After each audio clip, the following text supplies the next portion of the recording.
નમસ્કાર વિદ્યાર્થી મિત્રો, બોર્ડની પાસિંગ સિરીઝમાં ફરીથી હું તમારું સ્વાગત કરું છું. તમારા માટે મોસ્ટ આઈએમપી ક્વેશ્ચન હું લઈને આવ્યો છું સંભાવનાનો. એક પેટીમાં 5 લાલ લખોટીઓ, 8 સફેદ લખોટીઓ અને 4 લીલી લખોટીઓ છે. આ પેટીમાંથી યાદચ્છિક રીતે આપણે જો એક લખોટી બહાર કાઢવામાં આવે તો એ લખોટી લાલ રંગની હોય, સફેદ રંગની હોય કે લીલા રંગની ન હોય તેની સંભાવના કેટલી થાય? સૌપ્રથમ આપણે પેટીમાં કુલ લખોટીઓની સંખ્યા કેટલી છે તેને દર્શાવવું પડશે. તો અહીં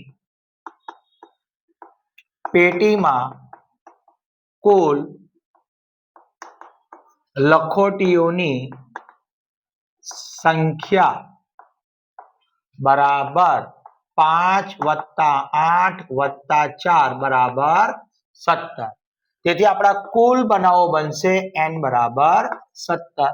હવે આપણે પહેલી જે ઘટનાની સંભાવના શોધવાની છે તેને આપણે ઘટના A તરીકે લઈશું. પસંદ થયેલી લખોટી કઈ હોય? લાલ હોય. પસંદ થયેલ લખોટી લાલ હોય. ભાઈ લાલ હોય એવી લખોટીઓની સંખ્યા કેટલી છે? જો વિદ્યાર્થી મિત્રો, કેટલી આપેલી છે? 5.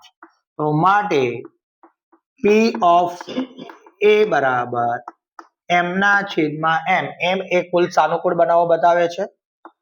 તેથી આપણો જવાબ આવશે 5/17.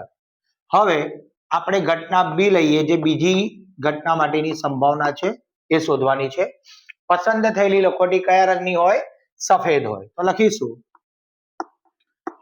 પસંદ થયેલ લખોટી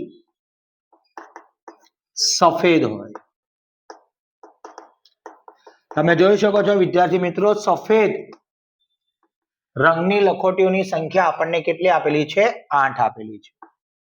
માટે P of B બરાબર m ના છેદમાં n બરાબર 8/17.